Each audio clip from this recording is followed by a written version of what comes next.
Panel উঠতে পারবে না। সুপার 8 পর্বের শুরুতেই তো অমন কথা বলেছিলেন পাকিস্তানের মোহাম্মদ আমির, এবং সুপার 8 পর্বের শেষ দিকে, শেষ 2 দিনে যখন পাকিস্তান এবং ভারতের সেমিফাইনাল ভাগ্য ঝুলে আছে, তখনও আমির বলেছিলেন পাকিস্তানের কি হবে, তারা খেলতে পারবে কি পারবে না সেটার চেয়ে বড় কথা ভারত সেমিফাইনাল খেলছে না। ভারত কিন্তু সেমিফাইনাল খেলেছে। ওয়েস্ট ইন্ডিজের বিপক্ষে সেই ম্যাচটা জিতে তারা সেমিফাইনাল নিশ্চিত করেছে। পাকিস্তান নিজেদের শেষ ম্যাচে শ্রীলঙ্কাকে হারালেও নেট রান রেটের হিসাব মেলাতে পারেনি, নিউজিল্যান্ডের পেছনে থেকে তারা টুর্নামেন্ট থেকে বাদ হয়ে গিয়েছে। মোহাম্মদ আমির যদিও এরপরও আমি শুনছিলাম তিনি বলছিলেন যে না, ওয়েস্ট ইন্ডিজ যদি 220-30 রান করতো তাহলে এই ম্যাচটা তারা ভারতকে হারাতে পারতো। আর সেই ক্ষেত্রে সিমরান হেটমায়ারের যে আউটটা দেওয়া হয়েছে সেইটা কন্ট্রোভার্সিয়াল, সেটা আউট হয়নি, যদিও আমার কাছে তো ভাই আউটই মনে হয়েছে। এবং সেটা জাসপ্রীত বুমরার বলটাতে কিপার ক্যাচ ধরেছেন, তিনি আবার রিভিউ নিয়েছেন, রিভিউতেও দেখা গেছে স্পাইক। তাহলে এখানে প্রবলেমটা কই সেটা আমি আসলে ঠিক ক্লিয়ার না। যাই হোক, এটা যদি মোহাম্মদ আমিরের এক্সপেকটেশন হয় যে একজন পাকিস্তানি হিসেবে তিনি ভারত সেমিফাইনালে খেলুক, এটা তিনি চান না, তাহলে তো তিনি সেটা বলতেই পারেন। কিন্তু যদি সেটা প্রেডিকশন হয় তাহলে সেটা খুবই বোল্ড প্রেডিকশন ছিল, আমি এটা আই মাস্ট সেটা বলতেই হবে, যদিও সেটা আসলে ঠিক হয়নি। ভারত টুর্নামেন্টের ডিফেন্ডিং চ্যাম্পিয়ন, তারা স্বাগতিক, তারা গত 2 বছর যেই টি-20 ক্রিকেটটা খেলছে, 2024-এর সেই বিশ্বকাপ জয়ী দলের চেয়েও এই দলটা আরও রেড হট ফেভারিট হিসেবে টুর্নামেন্ট শুরু করেছে। তারা সেমিফাইনাল খেলতে পারবে না, সুপার 8-এর ওই সাউথ আফ্রিকার সঙ্গে ম্যাচ হেরে যাওয়ার পরও এই প্রেডিকশন করতে আসলে সাহস লাগে। ভারত সেমিফাইনালে সেই আমিরের প্রেডিকশন ভুল করে পৌঁছে গিয়েছে। কিন্তু এখন 2টা ব্যাপার ঘটতে পারে। যেইভাবে ভারত সেমিফাইনালে গিয়েছে সেখান থেকে তারা অপ্রতিরোধ্য হয়ে উঠতে পারে, টুর্নামেন্টে তারা শিরোপাটা জিতেই যেতে পারে। মানে অপ্রতিরোধ্য হয়ে ওঠার আর কি আছে, আর 2টা ম্যাচ জিতলেই শিরোপা। অথবা হতে পারে যে না, এতদিন ধরে ভারত যেভাবে বিভিন্নভাবে পার পেয়ে এসেছে ইন্ডিভিজুয়াল ব্রিলিয়েন্সে, ইনক্লুডিং এই লাস্ট ম্যাচটা ওয়েস্ট ইন্ডিজের বিপক্ষে, সেই ক্র্যাকগুলো এমনভাবে ওপেন আপ হয়ে যাবে যে 5ই মার্চ ইংল্যান্ডের বিপক্ষে মুম্বাইয়ের ওয়াংখেড়ে স্টেডিয়ামের সেই সেমিফাইনালে ওইখানে না ওয়াংখেড়ের আরেক ট্র্যাজেডি হয়ে যায়। সে আশঙ্কার জায়গাটাও কি উড়িয়ে দেওয়া যাচ্ছে?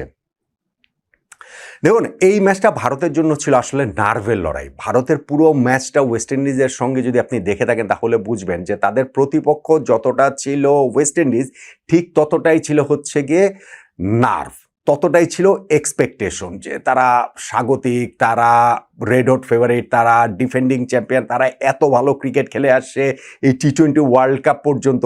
সেই দলটা এই একটা ম্যাচ হারলেই বাদ হয়ে যাবে। মানে সাউথ আফ্রিকার সঙ্গে একটা ম্যাচ হেরে বাদ হবার মতো একটা জায়গায় তৈরি হয়েছে, আমিরদের ওরকম কথা বলার জায়গা তৈরি হয়েছে। এবং টি-20 ফরম্যাটে তো হতে পারে, এটা তো আর এমন কোনো অবিশ্বাস্য ব্যাপার ছিল না যে ওয়েস্ট ইন্ডিজের সঙ্গে ভারত হারতেই পারবে না। কিছু জায়গায় এদিক ওদিক হলে তো তারা আসলে হেরেই যেতে পারতো। ফলে ভারতকে ওই নার্ভের সঙ্গে প্রতি মোমেন্টে লড়াই করতে হয়েছে। সেইটা তাদের ফিল্ডিংয়ে যে এতগুলো catch miss, run out miss, সেই জায়গাটাতে যেমন বুঝতে পারবেন, ব্যাটিংয়েও যে অ্যাপার্ট ফ্রম সঞ্জু স্যামসন আর কারো মধ্যে ওই যে তাদের নিজেদের অথরিটি নিয়ে ব্যাটিং করাটা, ফ্রি ফ্লোয়িং যে ব্যাটিংটা, সেটা যে করতে পারেনি, তাতে ওইটা আরও ভালোভাবে বোঝা যায়। দেন এগেন বিগ টিমের ক্ষেত্রে এই ঘটনাটাই ঘটে যে এরকম চাপের মোমেন্টটা তারা আসলে বের করে নিয়ে আসতে পারে।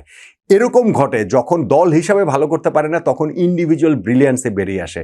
এরকমই ঘটে যখন যেই দায়িত্বটা যার পালন করার কথা ছিল না, তিনি কোন একটা পর্যায়ে এসে যদি দায়িত্বটা পায়, টি-20 ফরম্যাটের মাস্টার ক্লাস একটা ইনিংস তিনি খেলেছেন। ইনফ্যাক্ট তার ওই ইনিংসটার মধ্যে বিরাট কোহলির ছায়াটা প্রবলভাবেই দেখা গিয়েছে। পুরো ইনিংসের মধ্যে কোনো তাড়াহুড়ো ছিল না, কিন্তু ক্যালকুলেশনটা ছিল পুরো মাত্রায়, যে মনে হচ্ছিল যে কত ওভারে কত রান লাগবে, কোন সময়টাতে কি করতে হবে, কোন ওভারটাতে একটা মানে বাউন্ডারিটা নিতে হবে, আবার আমি সিঙ্গেলস ডাবলসও নিয়ে যাচ্ছি। ফলে ওই বিরাট কোহলির চেইজ করার সময় যেমন একটা মনে হয় যে মাথার মধ্যে কম্পিউটার বসানো, ওই রকম একটা ব্যাপার এই সঞ্জু স্যামসনের পুরো ব্যাটিংটার মধ্যেই ছিল। কিন্তু তিনি ছাড়া অন্য কারো মধ্যে কিন্তু সেই আস্থার জায়গাটা খুঁজে পাওয়া যায়নি।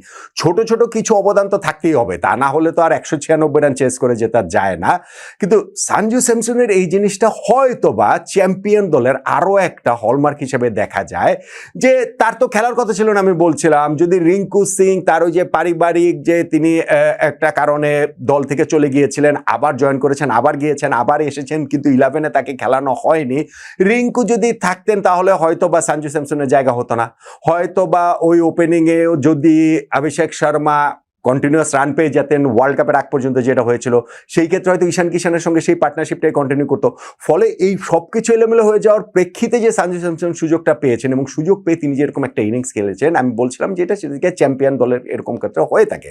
ধর আপনি ফুটবল ওয়ার্ল্ড কাপের কথা ধরেন, 2022 ফুটবল ওয়ার্ল্ড কাপটা হয়েছিল, সেইখানটাতে ওয়ার্ল্ড কাপের শুরুতে কিন্তু ওয়ার্ল্ড চ্যাম্পিয়ন পরবর্তীতে হয়েছে যে আর্জেন্টিনা, তাদের মেইন নাম্বার 9 কিন্তু হুলিয়ান আলভারেজ ছিলেন না, সেটা ছিলেন লাউতারো মার্টিনেজ। কিন্তু আলভারেজ এসে সেইটা কত ভালোভাবে ওই রোলটা প্লে করেছেন। পরবর্তীতে এনজো ফার্নান্দেস মিডফিল্ডে, তিনি তো ওই শুরুতে ছিলেন না 11-এ, কিন্তু তিনি যখন এসেছেন তখন ওই রোলটা কত ভালোভাবে প্লে করেছেন। সঞ্জু স্যামসন এক্স্যাক্টলি সেই কাজটাই করেছেন।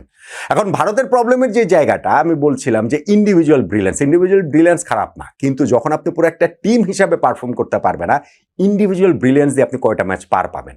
এই ওয়ার্ল্ড কাপে অনেকগুলো ম্যাচে কিন্তু আমরা দেখেছি, ইভেন ইউএস এর সঙ্গে সেইখানটাতে সূর্যকুমার যাদব যদি ওরকম একটা ইনিংস না খেলতেন, one of the finest captain's knock যেটা এই ওয়ার্ল্ড কাপের না শুধু মানে টি-20 ওয়ার্ল্ড কাপে যদি আপনি হিসাব করেন, ভারতকে একেবারে এম্বারাসমেন্ট থেকে বাঁচিয়েছে। সো সেইটা দিয়ে ভারত ওই দিন ওই ম্যাচটা জিতে গিয়েছে। পাকিস্তানের সঙ্গে ম্যাচটাতেই বরং তাদেরকে একটু অলরাউন্ড পারফরমেন্স মনে হয়েছে যে তারা তুলনামূলক সবচেয়ে ভালো খেলেছে।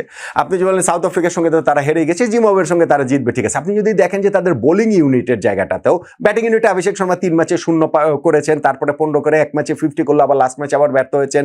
তাদের ঈশান কিষানের ওই একটা ম্যাচ বাদে আসলে স্কোর নাই। সুরিয়ার কথাও বলছিলাম যে এটা অধারাবাহিক, ছোট ছোট অবদান রাখছেন, কিন্তু আলটিমেটলি গিয়ে একটা টিম হিসেবে পারফর্ম করতে পারছেন না। বোলিং ইউনিটের ক্ষেত্রে সেটা বলা যায়, হয়তো আরো ভালোভাবেই বলা যায়। জাসপ্রীত বুমরা ছাড়া এই টিমে প্রতিপক্ষকে পেনিট্রেট করার মতো বোলার নাই, অন্তত পক্ষে এই ওয়ার্ল্ড কাপে সেটা দেখা যাচ্ছে না। নাই বলাটা ঠিক না, অবশ্যই রয়েছেন, সেটা হরদীপ সিং বলেন, সেইটা আপনার বরুণ চক্রবর্তী বলেন, অক্ষর পটেল বলেন, তাদের বোলার হার্দিক পান্ডিয়া বোলার তো রয়েছেই, কিন্তু সেই ওয়ার্ল্ড কাপে সেটা দেখা যাচ্ছে না।